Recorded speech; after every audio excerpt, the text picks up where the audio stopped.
Welcome to KNR channel. ముందుగా headlines. కండ్లకోయలో Sant Shri Sevalal Maharaj జయంతి వేడుకల్లో పాల్గొన్న ఈటెల రాజేందర్. మిగిలి బడ్జెట్ రాష్ట్రమైన తెలంగాణ అప్పుల ఊబిలో ఎలా చెప్పుకుంది? తెలంగాణ సంపదను ఎవరు దోచుకున్నట్టు? మీడియాలో సూపర్ స్టార్ సంస్కృతిని తప్పుపట్టిన అశ్విన్.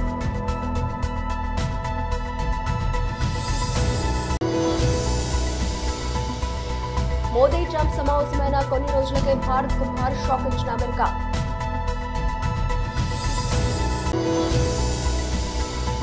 ₹5 కోట్ల బంగారం చోరీ.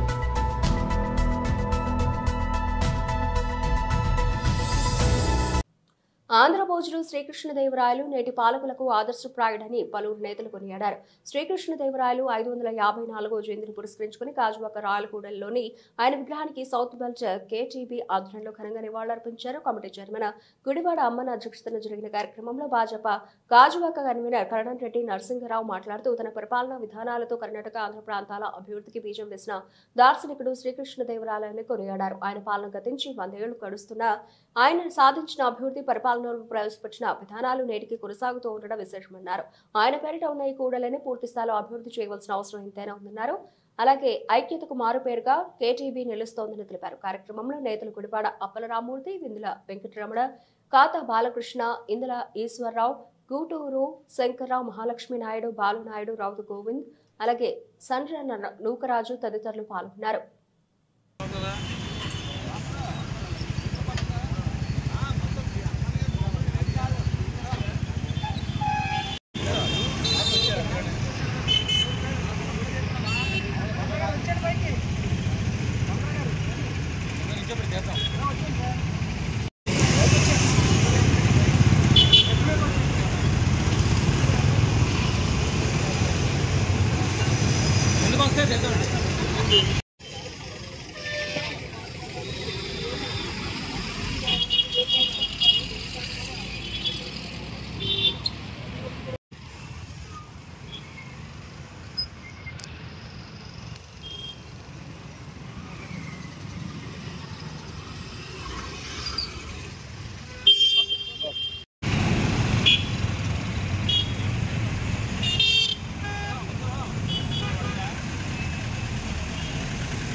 విజయనగరం సామ్రాజ్యం చక్రవర్తి ఆంధ్రభోజుడు శ్రీకృష్ణదేవరాయలు 554వ జయంతి సందర్భంగా గాజువాక 72వ వార్డు శ్రీకృష్ణదేవరాయల్ కూడల్లో ఆయన విగ్రహానికి పూలమాల వేసి ఘనంగా నివాళులు అర్పించడం జరిగింది. కాపు, తెలగ, బలిజ, మున్నూరు కాపు, ఒంటరి, తూర్పు కాపు సోదరులందరూ కూడా ఈ కార్యక్రమంలో కమిటీ సభ్యులందరూ కూడా పాల్గొని ఈ కార్యక్రమాన్ని విజయవంతం చేయడం జరిగింది. మనందరికీ తెలుసు, శ్రీకృష్ణదేవరాయలు అతి చిన్న వయసులోనే ఆయనకి 20 ఏళ్ల వయసు ఉన్నప్పుడే 20 ఏళ్ల పాటు కంటిన్యూగా భారతదేశంలోనే అతిపెద్ద సామ్రాజ్యం విజయనగర సామ్రాజ్యాన్ని మరి ఆయన చక్రవర్తిగా సుపరిపాలన అందించారు. రాయల కాలంలో రత్నాలను రాసులుగా పోసి అమ్మేవారని మన అందరికీ తెలుసు. దేశ భాషలందు తెలుగు లెస్స అని ఆయన సొంతంగా కవిత్వం కూడా రాశారు. అంత గొప్ప మహానుభావుడు మా కాపు సంఘంలో పుట్టినందుకు మేమంతా చాలా గర్వంగా ఫీల్ అవుతున్నాం. మనందరికీ తెలుసు, అటు తెలంగాణ కానివ్వండి, ఆంధ్రప్రదేశ్ లో కానివ్వండి, ఎవరు ఏ పార్టీ రూలింగ్ లో రావాలన్నా సరే ఖచ్చితంగా కాపు, తెలగ, బలిజ, మున్నూరు కాపు, తూర్పు కాపు ఎటుంటే అటే ప్రభుత్వాలు ఏర్పడతాయి. అంత జనశక్తి, అంత జనబలం ఉన్న ఏకైక కులం మాది. మరి మాకు ఇప్పటి వరకు కూడా విషయం, కానీ ఇప్పుడు డిప్యూటీ సీఎం గా శ్రీ పవన్ కళ్యాణ్ గారి బాధ్యతలు చేపట్టి మా అందరి ఆశలకు మరి ఆయన మా అందరి ఆశయాలకి ఆయన చిగురింపు ఇచ్చారు. రాబోయే రోజుల్లో ఖచ్చితంగా తెలుగు 2 రాష్ట్రాల్లోనూ కూడా మా కాపు, తూర్పు కాపు, మున్నూరు కాపు సంబంధించినటువంటి వ్యక్తే సీఎం కావాలని మీ కేటీబీ తరపు నుంచి కోరుకుంటున్నాం. మరి అతి తక్కువ సమయంలో కాతా బాలకృష్ణ గారు కానివ్వండి, పెద్ద రమణ గారు కానివ్వండి, మా అటక్ కమిటీ చైర్మన్ గారు మావయ్య గారు, మరి గుడివాడ అమ్మన్న గారు నాయకత్వంలో, అదేవిధంగా అప్పలరామూర్తి గారు పెద్దలు, ప్రెసిడెంట్ గారు, అందరూ ఈశ్వరరావు గారు ఈ కార్యక్రమంలో పాల్గొన్న మహాలక్ష్మి నాయుడు గారు, ఈశ్వరరావు గారు అందరికీ పేరు పేరున ధన్యవాదాలు తెలియజేస్తాను. ముందుగా మీడియా మిత్రులందరికీ కూడా ఉదయపు నమస్కారాలు. పిలవగానే వచ్చి స్పందించి ఈ కార్యక్రమం జయప్రదం చేయడానికి వచ్చారు. అలాగే ఈ రోజు శ్రీకృష్ణదేవరాయల 554వ జయంతి సందర్భం కూడా కాపు సోదరులు అందరూ కూడా ఈ కార్యక్రమం సక్సెస్ చేశారు. ఇంకా ఫర్దర్ గా కూడా సేవా కార్యక్రమాలతో పాటు ఈ కార్యక్రమం కూడా శ్రీకృష్ణదేవరాయలు కూడా చాలా బాగా డెవలప్ చేసి ఈ సర్కిల్ కూడా బాగా చేయాలనుకున్నారు. అలాగే బాలకృష్ణ గారు స్పందించారు ఈ కార్యక్రమం చేయడానికి. ఆయనతో పాటు నేను కూడా యాజ్ ఏ వర్కింగ్ ప్రెసిడెంట్ గా కూడా సహకరిస్తాననేసి ఫైనాన్స్ గా కానీ సేవా కార్యక్రమాలు కూడా ఏదో చేస్తానని సభాముఖంగా తెలియజేస్తూ, అలాగే మన గుడివాడ అమ్మన్న గారు కానీ అప్పలరామృతి గారు కానీ కళ్యాణ మండపం కానీ శ్రీకృష్ణదేవరాయల విగ్రహం కోసం కానీ అన్నిట్లో కూడా వయసు పెద్దదైనా కానీ చిన్న కుర్రాలా పనిచేస్తున్న ప్రత్యేకంగా ధన్యవాదాలు తెలియజేస్తూ సభ ముగిస్తుంది. శ్రీ కృష్ణదేవరాయలు 554వ జయంతి సందర్భంగా మన రాయల్ సోదరులందరూ ఇచ్చేసి ఉన్నారు. వాళ్ళందరికీ కూడా నమస్కారాలు తెలియజేసుకుంటూ ఈ రోజు ఇంత చక్కని కార్యక్రమం మన పెద్ద సమక్షంలో జరుగుతుంది. ఇది ఇంత అత్యంత వైభవంగా జరుగుతుంది. అలాగే ప్రతి ఇప్పుడు మన గాజువాకలో కృష్ణదేవరాయ కళ్యాణ కాపు సోదరులందరూ మన రాయల్ సోదరులందరూ కలిసి కృష్ణదేవరాయ కళ్యాణం కట్టడం జరిగింది. అది గాజువాకలో చాలా పెద్దది. ఇందులో అందరూ కూడా పెళ్లిళ్ళు ఫంక్షన్లు అన్ని జరుగుతున్నాయి. సో అది కమిటీ కూడా చాలా చక్కగా కార్యక్రమాలు నిర్వహిస్తుంది. అలాగే ఈ కృష్ణదేవరాయలు జయంతి కానీ వర్ధంతి కానీ ప్రతి సంవత్సరం కూడా అత్యంత వైభవంగా మనం ఎప్పుడు జరుపుకోవాలి. ఎందుకంటే మన యూనిటీలు చాటుకోవాలి కాబట్టి మనం డెఫినెట్ గా మనం ఈ కార్యక్రమాలను ప్రతి సంవత్సరం అత్యంత వైభవంగా చేయాలి. ఈ సంవత్సరం ఈ రకంగా చేసామంటే నెక్స్ట్ ఇంకా మంచి డెవలప్మెంట్ చేయాలి. అలాగే ఈ సర్కిల్ ఇప్పుడు ఈ సర్కిల్ లో జగ్గు సెంటర్ ఉండేది అంత ముందు. ఇప్పుడు రాయల్ విగ్రహం పెట్టడం ద్వారా మన అందరూ మన సోదరులందరూ కూడా కృషి చేసి విగ్రహం పెట్టడం జరిగింది. దీనికి రాయల్ సర్కిల్ గా నామకరణం చేశారు. అలాగే ఈ రాయల్ సర్కిల్ ని ఇంకా డెవలప్ చేసి దీన్ని ఇంకా కొంతమంది జగ్గు సెంటర్ అంటున్నారు. దాన్ని పేరు మారేటట్టుగా మేము దాన్ని కృషి చేసి దీన్ని సుందరీకరణం చేసి దీన్ని జగ్గు సెంటర్ ని రాయల్ సెంటర్ గా పేరు కూడా బోర్డు పెట్టి దీన్ని రాయల్ సెంటర్ గా మార్చే బాధ్యత మేము తీసుకుంటున్నాం. అలాగే నెక్స్ట్ ఇయర్ కి ఈ సర్కిల్ అత్యంత చాలా నీట్ గా ఉంటది. దానికి నా సహాయ సహకారాలు తీసుకుని చేయాలని నిర్ణయించుకున్నాను. దీనికి కారణం మన సోదరులందరూ రాయల్ సోదరులందరూ కూడా మీ వంతు నాకు సహకరిస్తే డెఫినెట్ గా నా ప్రోత్సహిస్తే నేను ఈ కార్యక్రమాన్ని చేస్తానని చెప్పేసి చేయడం అంటే ఓన్లీ మొక్కలు వేయడం లేకపోతే ఇంక చేయడం కాదు. ప్రతి వారం ప్రతి రోజు కూడా నీళ్లు పోయడం లేకపోతే దీన్ని క్లీనింగ్ చేయడం అన్ని కూడా బాగా తీసుకోవాలి. మొక్కలంటే వేసేసి ఏదో చేయాలంటే ఒక రోజులో వేసేసి ఎవరైనా వేసి చేయొచ్చు. మెయింటైన్ చేయడం అనేది చాలా ఇంపార్టెంట్. ఆ మెయింటైన్ చేసే బాధ్యత అనేది నేను తీసుకొని దీన్ని రూపుదిద్దానని చెప్పేసి సభాముఖంగా తెలియజేసుకున్నాను. ఎందుకంటే కండ్లకోయలో సంత్ శ్రీ సేవాలాల్ మహారాజ్ జయంతి వేడుకల్లో పాల్గొని ఈటెల రాజేందర్ మన జాతి ఆచరించవలసింది, మన జాతి గొప్పగా ఎదగాల్సింది ఇట్లా అని చెప్పి ఈ జాతిని మేల్కొల్పి జాతి యొక్క కర్తవ్యాన్ని నిర్దేశించిన మహనీయుడు సేవాలాల్ మహారాజ్ గారు. మనం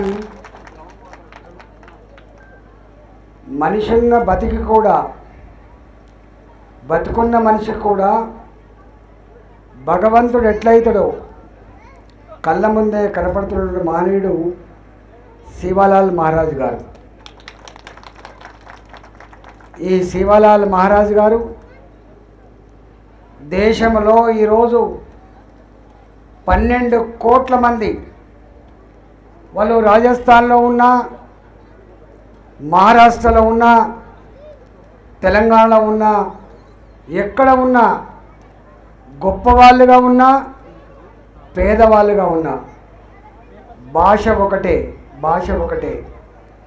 సంస్కృతి ఒకటే, సాంప్రదాయాలు ఒకటే ఆచరిస్తూ ఈరోజు ఆ మహనీయుడి జయంతి ఉత్సవాలకి జరుపుకునే సందర్భంగా అధికారికంగా వచ్చినటువంటి మా మున్సిపల్ కమిషనర్ గారు గోపాల్ గారు, భారతీయ జనతా పార్టీ రాష్ట్ర నాయకులు విక్రమ్ రెడ్డి గారు, జిల్లా అధ్యక్షులు బుద్ధి శ్రీనివాస్ గారు, మీ పూర్సింగ్ నాయక్ గారు బయట ఉన్నట్టున్నది, నాను నాయక్ గారు, శ్రీను నాయక్ గారు, శేఖర్ యాదవ్ గారు, అదే మాణిక్ రెడ్డి గారు, మల్లికార్జున గారు, ఇతర నరసింహారెడ్డి గారు,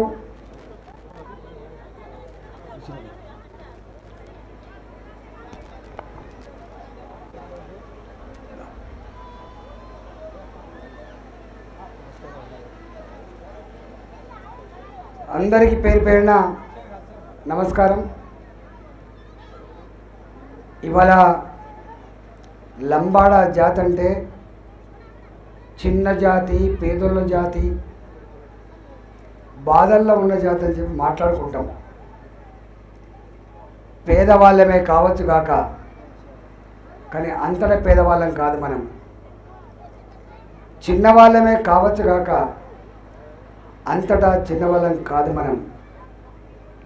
ఒకనాడు విదేశీయులు మొఘల్ చక్రవర్తులు ఈ దేశం మీద దాడి చేసి మన శీలను చెరబట్టి మన సంస్కృతి సాంప్రదాయాలని విధ్వంసం చేస్తున్న నాడు లొంగిపోని జాతి, వెన్ను చూపని జాతి లంబాడ జాతి అనే విషయం మర్చిపోవాలి. ఆనాడు వాళ్ళకు లొంగకుండా ఎక్కడెక్కడో పారిపోయి కాపాడుకున్నటువంటి జాతి మన జాతి. ఇవాళ మోదీ ప్రభుత్వం తెలంగాణకు 10 లక్షల కోట్లకు పైగా కేంద్ర నిధులు కేటాయించిన తర్వాత కూడా మిగులు బడ్జెట్ రాష్ట్రమైన తెలంగాణ అప్పుల ఊబిలో ఎలా చిక్కుకుంది? తెలంగాణ సంపదను ఎవరు దోచుకున్నట్టు? తెలంగాణకు కేంద్రం ఇచ్చింది గుండు సున్నా అని ప్రజలను మభ్యపెడుతున్న వాళ్ళు నోళ్లు మూసుకునేలా సమాధానం ఇచ్చిన కేంద్ర ఆర్థిక మంత్రి శ్రీమతి Nirmala Sitharaman. Whether it is this party or that party, doesn't matter. I'm talking on behalf of the state Telangana, people Telangana, as much as all of us want to talk. At the time of reorganization, post the Reorganization Act getting passed, Telangana was revenue surplus. Today, it is, I'm sorry to say, I'm not picking on any one state. Every state has its issues. But today, the debt that Telangana is in, despite the measures taken by the central government, I will read this out, and I'm not blaming this party or that party, I repeat. But AP Reorganization Act, and to that extent Telangana, what it should get. I will point by point say, some of which I'll say with your permission, sir. I mentioned about Kakatiya Mega Textile Park, Zahirabad as a corridor nodal point, then Samakka Saraka Central Tribal University, part of the Reorganization Act. The foundation stone also has been laid for AIIMS in BB Nagar, close to Warangal. Roadways, 2,605 kilometers of national highway constructed in Telangana since 2014, AP Reorganization Act ke baad. 4 greenfield corridors being built under Bharatmala project in Telangana. Railways, record railway budget allocation of 5,337 crores. Since June 2024, Union Cabinet approved new lines between Erupalam and Namburu and between Malkangiri and Pandurangapuram. Constructed 753 kilometers of new tracks in Telangana since 2014. 5 Vande Bharat trains introduced and started from Telangana. 40 railway stations being redeveloped for Telangana. Social infrastructure, sir.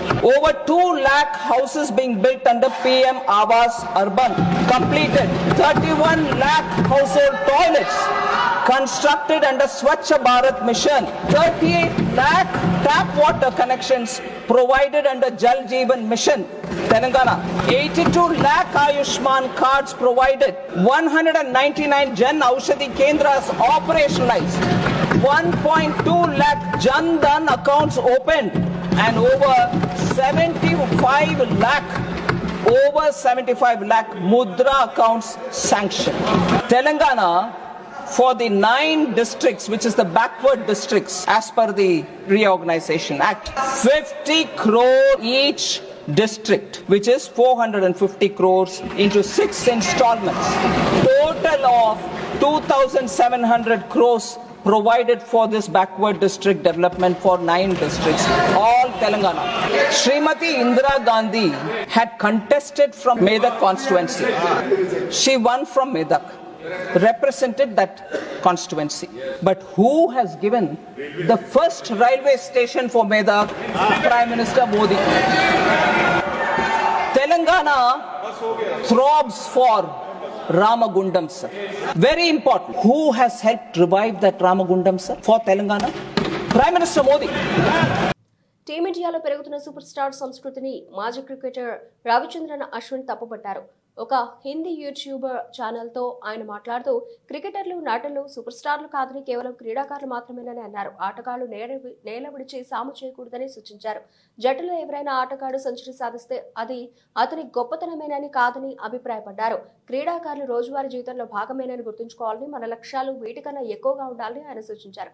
భారత క్రికెట్లో అనేక అంశాలపై దృష్టి పెట్టాల్సిన అవసరం ఉందని అన్నారు. ప్రధానంగా జట్టులో ఎవరూ ఇలాంటి స్టార్ కల్చర్ను ప్రోత్సహించకూడదని ఆయన సూచించారు. సాధారణ ప్రజల మాదిరిగానే జీవన విధానం కొనసాగించాలని కోరారు. అమెరికా అధ్యక్షుడు డొనాల్డ్ ట్రంప్ భారత్, బంగ్లాదేశ్ సహా పలు దేశాలకు భారీ షాక్ ఇచ్చారు. భారత్లో ఓటర్ శాతాన్ని పెంచేందుకు ఇప్పటి వరకు అందిస్తున్న $21 మిలియన్ సాయాన్ని నిలిపివేశారు. ప్రపంచ బిలియనీర్ ఎలాన్ మస్క్ సారథ్యంలోని డిపార్ట్మెంట్ ఆఫ్ గవర్నమెంట్ ఎఫిషియన్స్ తాజాగా ప్రకటించింది. అలాగే బంగ్లాదేశ్ ను రాజకీయంగా బలోపేతం చేసే లక్ష్యంతో కేటాయిస్తున్న $29 మిలియన్ సాయాన్ని కూడా నిలిపివేసింది. అంతర్జాతీయ సాయంలో విస్తృతంగా విధిస్తున్న కోతల్లో భాగంగానే అమెరికా ఈ నిర్ణయం తీసుకుంది. భారత్, బంగ్లాదేశ్లో ఎన్నికల ప్రక్రియ, రాజకీయ స్థిరత్వాన్ని మెరుగుపరిచే ఉద్దేశంతో ఇప్పటి వరకు ఈ గ్రాంట్ ను అందిస్తోంది. డొనాల్డ్ ట్రంప్ అలాగే భారత ప్రధానమంత్రి నరేంద్ర మోదీ సమావేశమైన కొన్ని రోజులకే అమెరికా ఈ నిర్ణయం తీసుకోవడం గమనార్హం. బడ్జెట్ లో కోతలు లేకుండా అమెరికా దివాలా తీస్తుందని మస్క్ ఇటీవల పలుమార్లు నొక్కి చెప్పారు. ఇప్పుడు బడ్జెట్ లో కోత విధించడం ద్వారా భారత్, బంగ్లాదేశ్ కు అందిస్తున్న సాయాన్ని నిలిపివేస్తున్నట్లు ప్రకటించింది. అమెరికా తాజా నిర్ణయంతో మరికొన్ని దేశాలకు కూడా సాయం నిలిచిపోనుంది. 4 కేజీల 900 గ్రాముల బంగారంతో స్కూటీపై విజయవాడ నుంచి మంగళగిరి వెళుతున్న నాగరాజు మార్గ మధ్యలో బంగారం మాయం. విజయవాడ జయహింద్ కాంప్లెక్స్ లోని జీవీఆర్ జ్యువెలర్స్ లో 20 ఏళ్లుగా పనిచేస్తున్న నాగరాజు స్కూటీపై వెళుతుండగా 2-వీలర్ పై నుంచి వచ్చిన 2 దొంగలు బంగారం ఎత్తుకెళ్లారని అంటున్న నాగరాజు. విచారణ నిమిత్తం మంగళగిరి రూరల్ పోలీస్ స్టేషన్ కు నాగరాజు తరలింపు. తాడేపల్లి పోలీస్ స్టేషన్ లో కానిస్టేబుల్ గా పనిచేసి ఇటీవలే ఆత్మహత్య చేసుకున్న నాగరాజు భార్య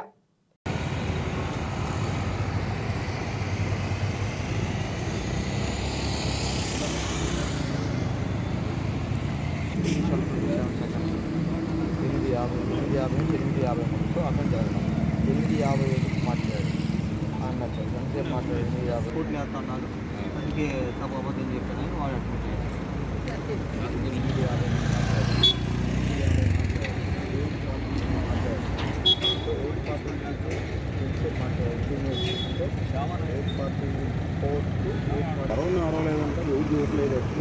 బండి మీద ఒక్కడే ఉన్నాడా? బండి మీద ఒక్కడే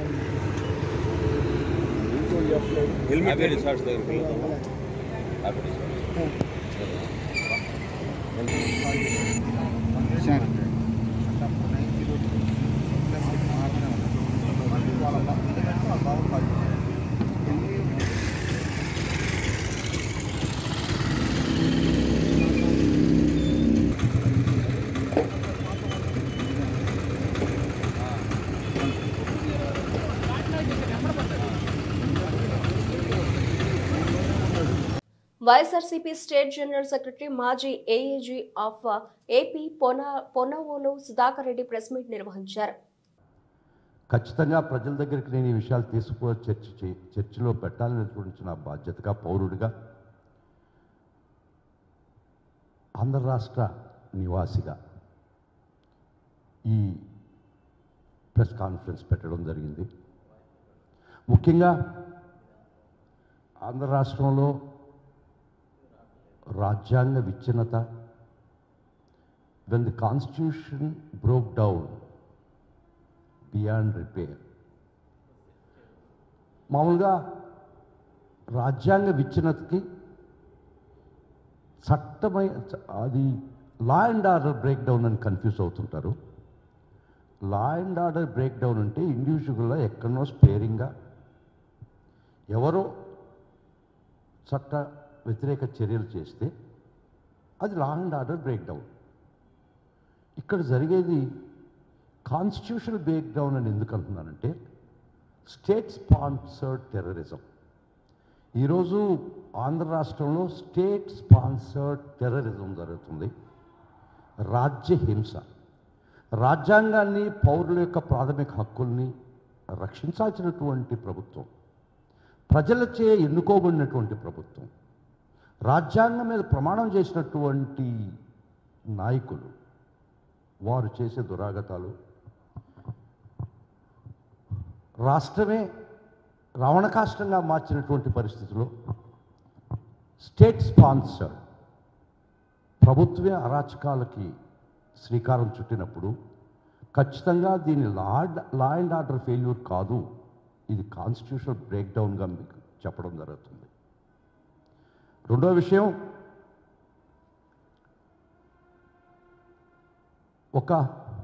నేను చెప్పబోయే రెండో విషయం, మీడియా ముసుగులో మాఫియా రాజ్యం స్థాపించి మాఫియా లాగా ఎదిగి ఈ ప్రభుత్వాన్ని తన గుప్పిట్లో పెట్టుకొని వ్యవస్థను నిర్వీర్యం చేస్తున్నటువంటి ఈ మార్గదర్శి financiers, Margadarsi chit funds and Eenadu more particularly ఆ విషయం కూడా చర్చించాల్సిన అవసరం ఉంది. ముఖ్యంగా చాలా దురదృష్టకరమైన పరిస్థితి మీ ముందర పెడుతున్నాను. ఆంధ్ర రాష్ట్రంలో ఎలక్షన్ రిజల్ట్స్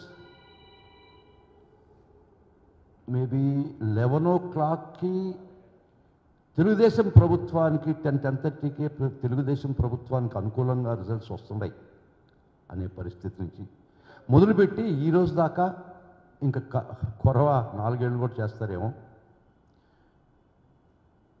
ఆస్తులు ధ్వంసం చేశారు, నో పోలీస్, వ్యక్తుల్ని చంపేశారు, నో పోలీస్,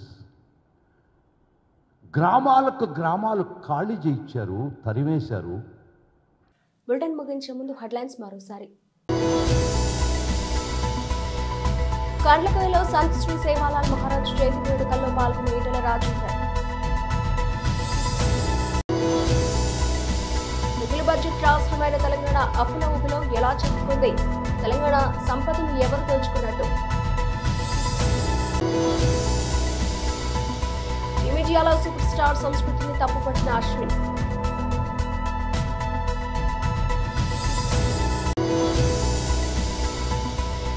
మోదీ ట్రంప్ సమావేశమైన కొన్ని రోజులకే భారత్కు భారీ షాక్ ఇచ్చిన అమెరికా.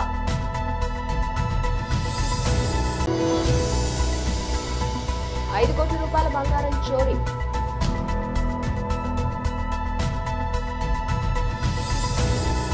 ఇవి ఇప్పటివరకు నవలసిన అప్డేట్స్. మరిన్ని అప్డేట్స్తో మళ్ళీ కలుద్దాం. అంతవరకు సెలవు, నమస్తే.